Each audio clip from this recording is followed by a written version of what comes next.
Hi everyone, welcome to my channel. I hope you're doing well today. I want to give a beautiful shout out to Jan Skidmore and also a thank you to Nelson that sent me this beautiful book on Princess Sarah, Queen Victoria's African goddaughter. This is a historical fiction book and I'm so excited to receive this. I'm going to add it to my collection and get to reading it as soon as I can, and to say thank you to everyone that has sent me questions, and I'm going to be talking to you all today and answering some of your questions. All right, so let's get into it.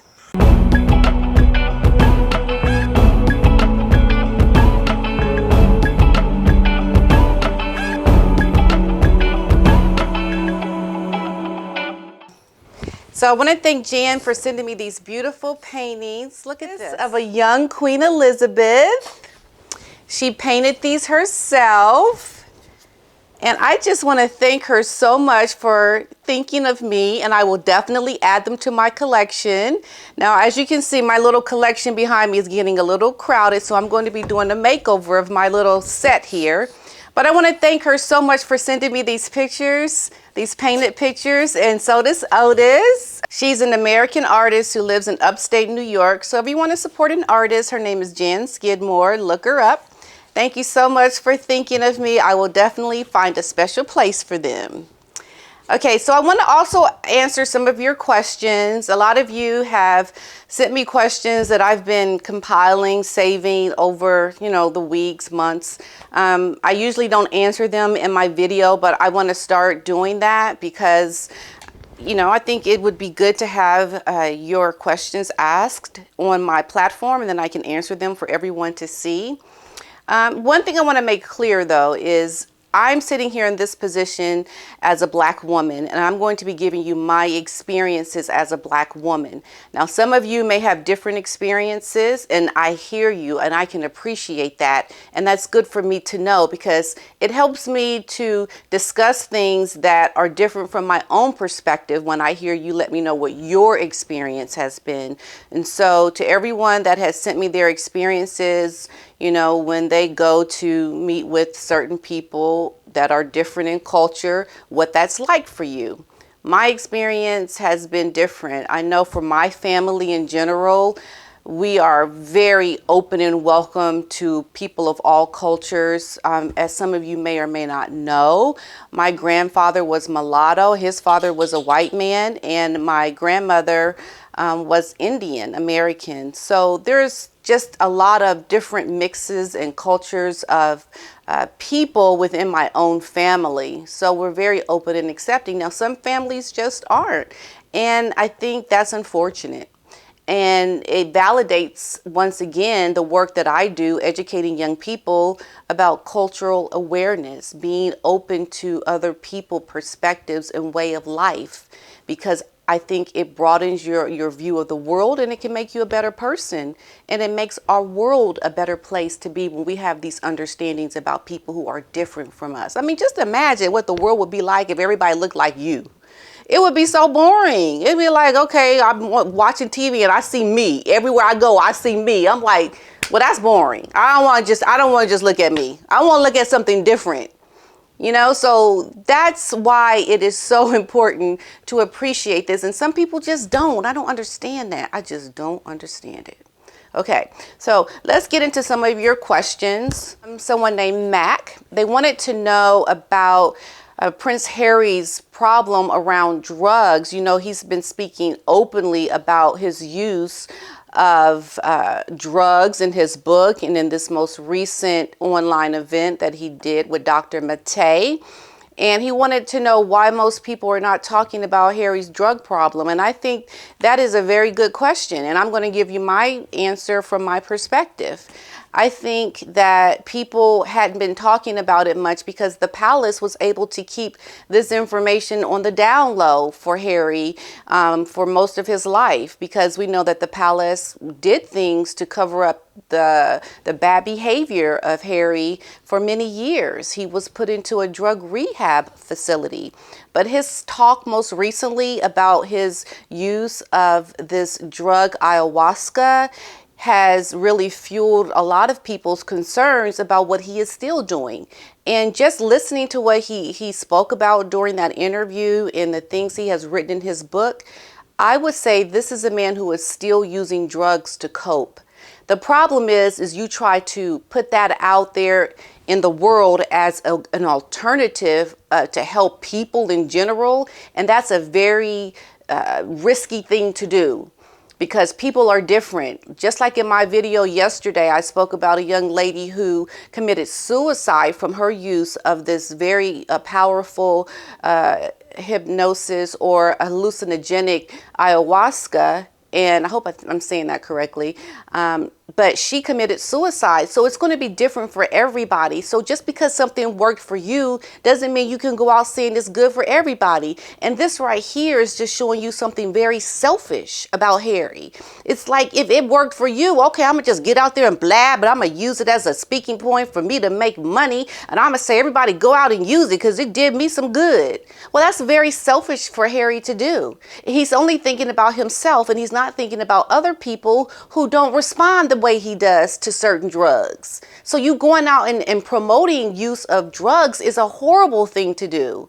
And you know, you don't do that. And this also shows you the irresponsibility that this man has from everything that he is doing. Yet again, he is doing something irresponsible. We've known him to do things against his own family, and now he's doing things in general to the public about the use of drugs and young people who are so easily influenced by someone like a Prince Harry, who is on a world stage, who has money and access and power. They'll look to him saying this and think, okay, it's okay for me to do it. You know how I know? Because I did it. When I was a young girl, I would hear lyrics to a song or something someone said and think, oh, okay, that's okay. And I'd be out doing it because I heard it in a song or heard someone say it, and that's irresponsible. You don't do that. And this man needs to come with a disclaimer. Shut your mouth is what I have to say. Shut it. Don't nobody want to hear what you have to say with your irresponsibility of speaking nonsense, speaking out the side of your face, don't know what you're saying, not being responsible in the words that you use, and trying to be someone of influence. This is unimaginable that he can go out and say these things. This man needs serious help. And what his wife has done, she has taken a man who is broken and she is using him to her advantage because she knows she can use him for herself, wealth and own publicity and own access to the world stage and the media. She can use this man because he is broken, and it's very dangerous. The thing that needs to happen at this point, I believe, is the king needs to have some intervention in a very big way. He needs to strip Harry and Meghan of their titles. He needs to do something very drastic. Now, I'm not sure if you all heard, but most recently they were evicted, right, from Frogmore. And the king said, well, there's plenty of room at Windsor Castle, Buckingham Palace. If you want a place to stay, you can stay here. That's a good thing, okay? If you want a place to stay, you go cop a squat in a room at the castle. Go cop a squat somewhere and just you put your luggage down, because you're going to be here on a very temporary basis. And that's what needs to happen. They don't need to have no address that's going to show that they still have a residency in the United Kingdom, not behaving the way that they behave. So good for the king for doing what he has done, and also showing hospitality to Harry and his family. Come, you know, take a room at the palace and get your butt out of here as soon as it's time to go. That's what I say. Someone wanted to ask if there was a P.O. box for me. Yes, if you look at my description, there is a P.O. box. I'll put it here again. It's 2082 Stringtown Road, number 662, Grove City, Ohio, 43123.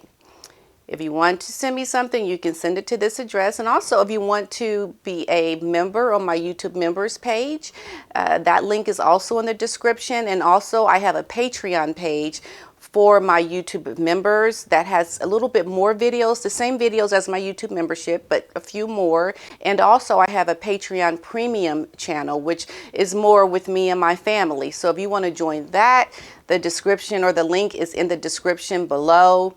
And I just dropped a video on some of my experiences in China and in Germany. I lived in China, I lived in Germany, And I've visited many other countries as well. I'm sure as a lot of you have. And isn't it such a wonderful experience to travel and to see other places and other ways of life? It really opens up your mindset and your way of viewing the world.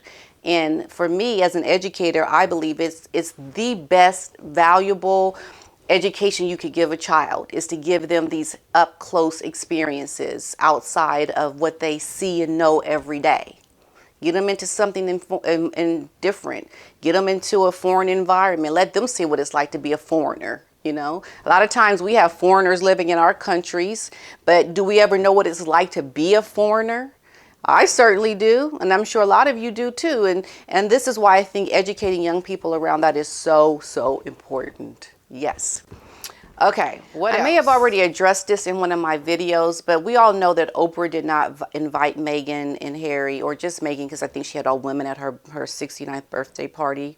And this birthday party was attended by people who were celebrating her birthday, and also the cosmetic line Anastasia 25th anniversary. And a lot of the women that were, I guess, sponsors of this makeup brand were in attendance. I think it says a lot about Meghan's access to A-listers, because she was not invited. And I'm sure she's wanted to be a part of that makeup brand Anastasia. I mean, this is right up Meghan's alley with promotion and product placement and sponsorship. This is something she would definitely want to be a part of, but she wasn't invited, or at least she did not attend. I think this woman would have jumped at any chance to be with Oprah and a bunch of A-listers, because she would have been giving out her business card all day long. She's like, look, I'm the princess. Yes, I'm the Duchess of Sussex. Here's my business card. Here's my business. You know, because she'd be there passing out her cards, trying to make contacts. And, you know, I do voiceovers. Yes, I do voiceovers. My husband's a prince of Great Britain. Yes. You know, she'd be trying to, you know, milk it all day long. I know she would. So the fact that she wasn't there says a lot. Now, we know Oprah is very good friends also with Tyler Perry. Now, Tyler Perry is the godfather of Meghan's son, Archie. So what does that say about the relationship to Oprah if Meghan has made the godfather of her child is the best friend or one of the very, very good friends of Oprah? It's a very strategic move on her part, because she knew exactly why she did that. Look, this woman don't know this man from Adam. All he did was offered her a place to stay, and I guess he had given her access to his private plane when they came over. And that in itself just tells you, you know, Meghan is an opportunist. Of course, she's going to try to make a connection to someone that offers her any kind of help. And she's going to try to solidify it so it's not broken. We got to forever bond. Oh, you want to help me? We're going to bond this. We're going to bond this recommendation or place to stay. Yes, I'm going to make you the godfather of my child. So I can imagine, you know, Meghan, anytime she gets an invitation for anything, to someone wants to offer her any kind of help that's a celebrity, that is a trap. And I'm sure Tyler Perry is thinking now, why did I fall for that trap? Because now I'm the godfather of this child. All I wanted to do was offer them a place to stay, and now I'm the godfather of her child. You know, it's like, don't do it. I'm sure he's regretting that. Maybe he's not. Maybe he is. I don't know. But that connection to Tyler Perry gets her connection to Oprah. So Oprah may not want to publicly be associated with Meghan. I think that says a lot. But I would not put it past Oprah to maybe secretly still communicating with Meghan, just because I think she's trying to keep access open for another interview. That's what I think. Okay, so I got another question for someone named Gobsmack. They wanted to just, well, not a question, but a comment. I want to address it. The comment was talking about Harry having people pay to watch him get diagnosed on this live chat that he had with this Dr. Matei. And I think exactly right. This is rock bottom. But, you know, to you, Gobsmack, when you mentioned that, the rock bottom is not really him doing this, but it's going to be when Meghan dumps him, because he's going to lose access to his child visitation. Because now, think about it. Now he has told the whole world that he has a drug problem. Can you imagine him trying to go now get custody of his children with this on record? record now publicly that you take hallucinogenics and that you are, still taking drugs. This is not good for him. This man has made very poor choices. And him wanting to be diagnosed with something so private is so low and not quite low yet for you, because we know you're going to hit rock bottom when your wife leaves you. Harry, it's going to happen. But this is also a very low thing for you to do as a prince. Look at like what I said in my other video yesterday. Look at what this woman has done, who is supposed to be his wife. And this is also how you know it's really low what he has done. A lot of celebrities get offered to do things that are for public service. They may have had an experience, just like we know Bruce Willis most recently has been diagnosed with dementia.